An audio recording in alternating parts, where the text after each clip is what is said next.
एक नेक और मालदार शख्स ने अपना किस्सा लिखा है कि एक दिन मेरा दिल बहुत बेचैन हुआ। हर कोशिश की कि दिल बहल जाए, परेशानी का बोझ उतरे और बेचैनी कम हो, मगर वह बढ़ती ही गई। दिल आखिर तंग आकर बाहर निकल गया। बेमकसद इधर उधर घूमने लगा।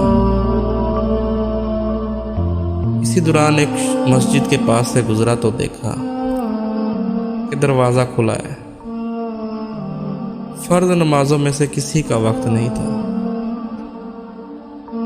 बेसाख्ता मस्जिद में दाखिल हुआ कि वज़ू करके 2-4 रकत नमाज अदा करता हूँ,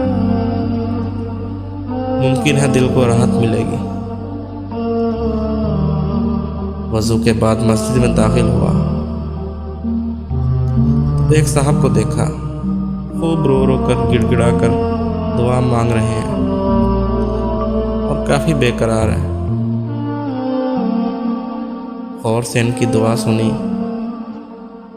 तो कर्जा उतारने की फरियाद में थे। इनको सलाम किया, मुसाफा हुआ, कर्जे का पूछा। बताने लगे कि आज अदा करने की आखिरी तारीख है, अपने मालिक से मांग रहा हूँ। इनका कर्जा चंद हजार रुपए का था, वो मैंने जेब से निकाल कर दे दिया। इनकी आंखों से आंसू झलक पड़े और मेरे दिल की बेचैनी सुकून में बदल गई। मैंने अपना विजिटिंग कार्ड निकाल कर पेश किया कि आइंदा जब ज़रूरत हो मुझे फ़ोन कर ले। ये मेरा पता है और ये मेरा फ़ोन नंबर।